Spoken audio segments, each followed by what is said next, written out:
All right, joining us now is Thomas Hayes. He's chairman and managing member at Great Hill Capital, LLC. Thomas, thanks a lot for taking the time, and a very happy holiday season to you and your family. As we take a look here to the new year, which will be here before we know it, what are some of your biggest economic predictions, Thomas, for the year 2023? Well, I mean, not in the consensus, JD, and thanks for having me. I do think the economy will get slightly worse because of the lagged effect of the Fed tightening. And I think the stock market will actually get slightly better despite all of the pessimism in the market. If you look back at top-down expectations coming into 2022, the consensus estimates had the S&P at 5,264, and here we are at 3,800. So the consensus tends to be wrong. And for next year, the consensus is very pessimistic, just the opposite of last year when they were optimistic. Consensus is at 4,000 for the S&P 500. So I think there's going to be some upside moving forward. If you look at some of the historical facts that we pay attention to, like the presidential cycle, which is the 4-year cycle between elections, the second year tends to be the absolute worst year for stock market performance. And this one fit it to the bill in 2022, was a terrible year, worst since 2008.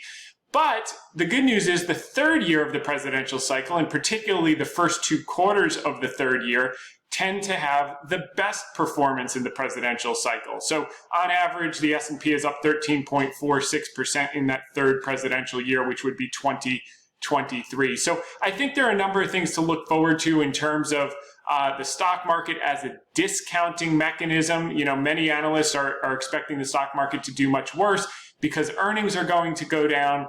But what we find, JD, over the past 50 years, although actually all the way back to 1957, in the last 6 cycles, the stock market bottomed 6 to 12 months before earnings bottom. So if you think earnings are going to bottom sometime early to mid next year, you may be buying stocks here if history is any precedent moving forward. Thomas, just a quick follow-up with regards to the projections for the S&P for this time next year. Say around 4,000, that's got to be, what are we talking, 5-6% maybe at most in terms of, really seems like the bears are dominating this conversation. Yeah, there's no question. We've had a lot of tax selling going into this year. History doesn't support it, though. You know, back-to-back losing years are very rare.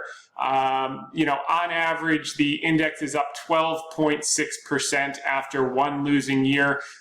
We only had 2 periods where you had 2 consecutive negative years after World War II, which was 73, 74, and then 2000 to 2003, and 2 periods before that. So in 120 years, you've had 4 instances of that. It's possible that could happen. We could have another negative year next year, but I think not probable. You know, with the S&P down 20%, the NASDAQ down 33%, we've priced in a lot of the pain. That's not to say we can't go lower, but I think some of these stocks on a selective basis really represent great opportunities moving forward. Even if you don't get the exact bottom tick, I think when you look 1 to 3 years out, you're going to be very pleased with some of the opportunities out there. I know that you're a believer in the idea of as goes January, so goes the rest of the year. What will you be most closely paying attention to for the first few weeks of the new year? Yeah, I think that's very important. You know, on average, the years where the S&P was up in January, the S&P actually averaged 17.6% for the year. So we definitely would like to see a stronger January than we've seen in December. But even with December being down so much, like, is it a bad omen? Well, we've only had 4 instances with December down over 4% since World War II. And the average gain 12 months later in all of those 4 instances, albeit it's a small sample size, was over plus 20%. So, you know, positioning is excessively bearish. You've got the highest cash levels among institutions since the pandemic lows, April of 2020 and March of 2009, which was the great financial crisis lows. So everyone's positioned for the bad news. This will be the most widely telegraphed potential recession in 2023. No one's positioned for any good news. And if you actually look at the reopening in China, it's going to be a little chaotic for the first weeks and maybe even a couple of months. Some factories will have to shut down, etc. But I think moving forward, what analysts are underestimating is the government has set the GDP target for 2023 at 5%, and they're putting the monetary and fiscal stimulus behind it to make that happen. The reason any stimulus they did in 2022 did not work was because people were locked up with shutdowns. Now that that's a thing of the past, as they get what will be basically herd immunity over the next weeks and months at the pace that people are contracting the virus, we could see massive growth from China, and we believe a rising tide can lift all boats, and not only will help China stocks, but will actually help European stocks and could help S&P earnings in a material way. There's no doubt you and I both know there's a lot of doom and gloom out there. Yet here, Thomas, you sound to be pretty optimistic. I wonder what you think some of the most frequently overlooked components of either individual data pieces or big sweeping macroeconomic trends that you seem to be paying attention to that maybe a lot of other analysts out there are missing.